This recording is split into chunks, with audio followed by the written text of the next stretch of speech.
Hey you guys, welcome back to my kitchen. If you're new here, my name is Carrie and this is my table of three, where I show you all kinds of things about food, cooking, canning, baking, and this week, Pumpkin Palooza. So Digging for Health is a YouTube channel that I have discovered recently and I am loving their content. They have now started a week of Pumpkin Palooza. So it's an open collaboration where anyone can join in and share your pumpkin recipes. Today, I'm doing pumpkin bread, small and large loaves, and I'm going to show you how I do that. So without further ado, let's jump over there by the mixer and get it whipped up and in the oven so you can see how I make my famous pumpkin bread.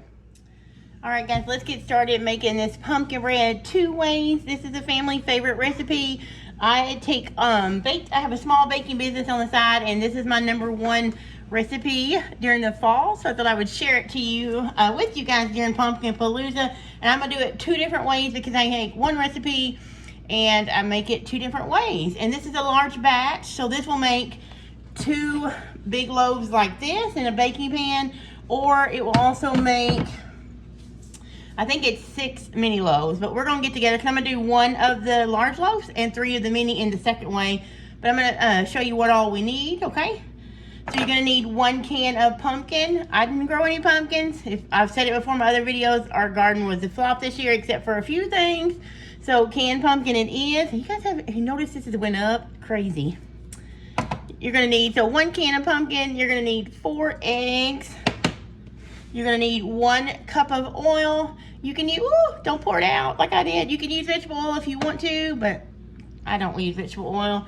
In mine, I'm gonna look at my cookbook here that I have. You can see how much I use the recipe because this pages is dirty and wrinkled. So oil, eggs, pumpkin. You're gonna need 1 teaspoon of vanilla. You're gonna need 2 teaspoons of cinnamon, or you can do 1 teaspoon cinnamon and 1 teaspoon nutmeg. I don't like nutmeg, so it never makes it into any of my recipes. There's a funny tip for you. Then you're gonna need 3 cups of sugar. Oh, Lord have mercy. Yes, I said 3 cups of sugar, but remember it makes a lot and we're giving it away, so it's all good.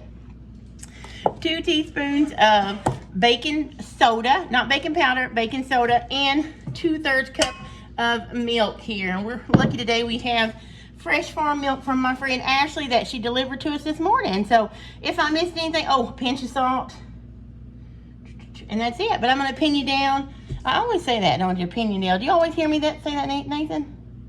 I always say pin you down, but if I say that, just know I'm gonna turn you down and show you. Oh, and you'll need spray for your baking pan. So let's take a look. All right, FYI guys, I have preheated my oven to 350 degrees. So first I'm gonna start with my wet ingredients. 1 cup of oil. And I will put the recipe below for you guys. 4 eggs. Look how bright orange those are. My chickens are doing so good.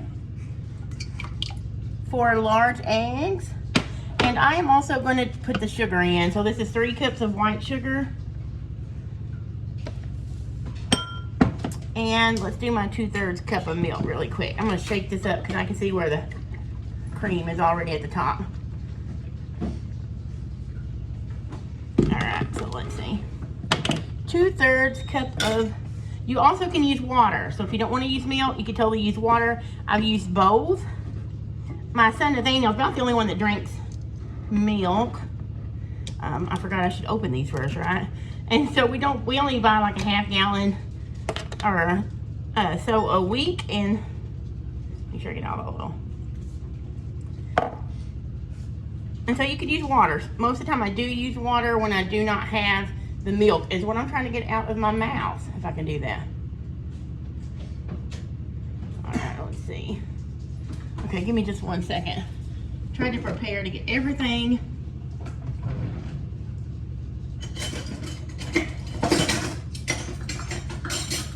ready, and I didn't, of course. All right, so 2/3.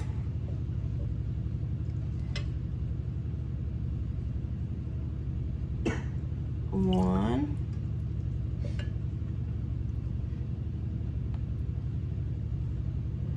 2. Okay. Good thing you guys don't come here expecting the Food Network, right? Because you'd be disappointed, I'm sure. All right, so that's our wet ingredients. We are now going to Oh, you know what? It's not all. Let's go ahead and add the pumpkin as well. 1 can of pumpkin puree. If you have your own, you can totally use that.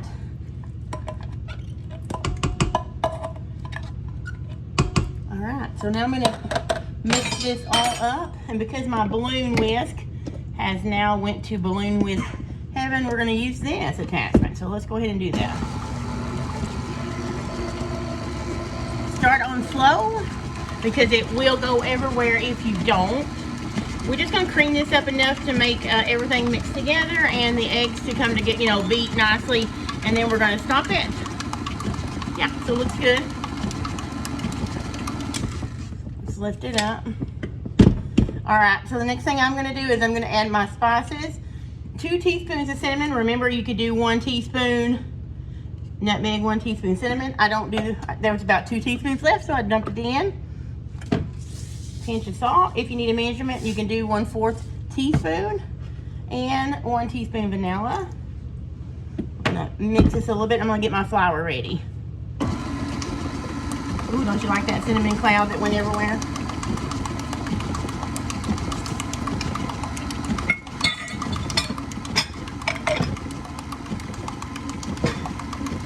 All right, that's good. All right. So now I'm just going to measure out 3½ cups of all-purpose flour. Actually, let's do the baking soda. No, let's do that. 3½ cups.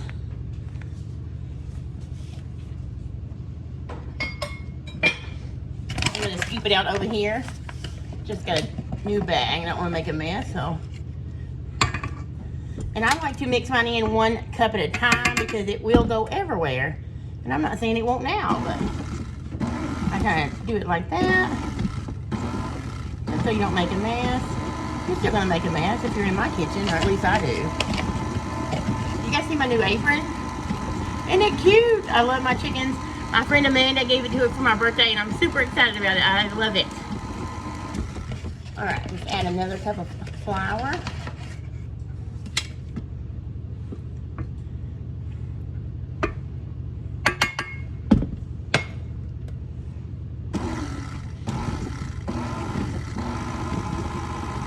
I should have my guard on here, but I don't.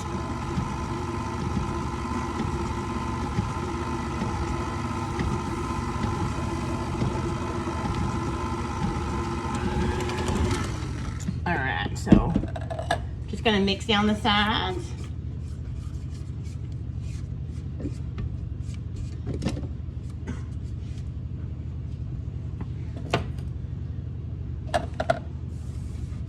Wipe up some of my mess.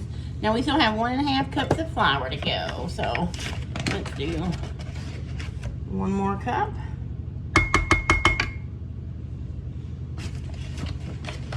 Just gonna go ahead and put all of the 1½ cups in there, and 1½ cups. I'm gonna stir it just a little bit so you guys don't have a big splume of flour.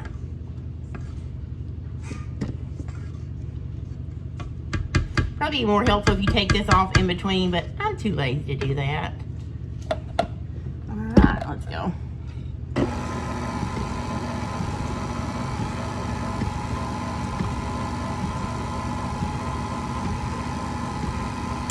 All right, last thing that we have not put in is the 2 teaspoons of baking soda.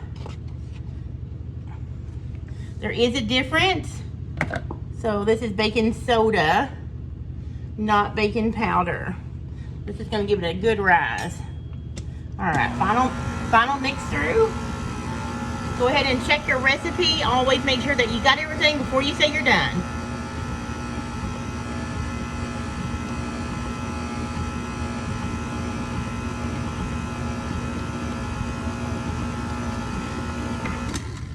All right.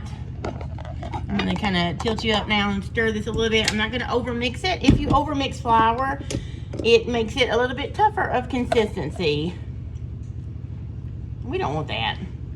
This pumpkin bread is really dense. It is very flavorful, and I really do have certain clients that wait for it all year long, and then I have one that orders it just about every week, 2 big loaves. And sometimes she gets a little crazy and does the cream cheese swirl option, which I'm going to show you guys next. So what I'm going to do now is just going to scrape down the sides of the bowl, stir it so that all the flour is incorporated. And then I'm going to stop. I'm going to spray my baking pan, my cake loaf pan with cooking spray, and I'll be right back. All right, guys, super sad news. I do not have any cream cheese. Actually, I'm sorry, I have cream cheese. I just don't have any powdered sugar. So that means I can't show you the cream cheese swirl option, but I will tell you about it after I do this. So the first thing you're gonna do is spray your regular 9x5 baking loaf pan, and then you're just gonna fill it up if you want a big loaf like I do, because this is for someone that ordered it from me. You're just gonna fill it up 3/4 of a way full, okay? And we're gonna put it in a 350-degree oven for about 1 hour and 10 minutes.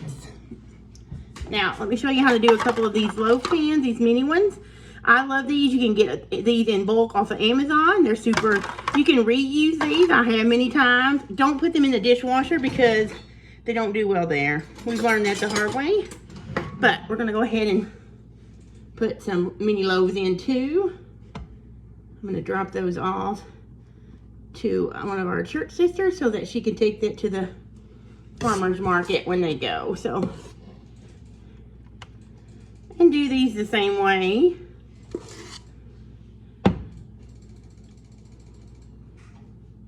About 3/4 of a way full.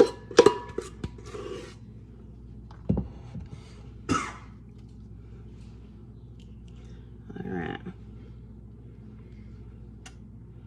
The weather is changing here, and my son, bless his heart, has woke up with or ended up with an ear infection. So you hear him coughing in the background. Just say a little prayer for him. He's okay. Just a seasonal change, but never good to see your kids not feel good. So, all right. I think I'm just gonna do 2 of the little ones right now.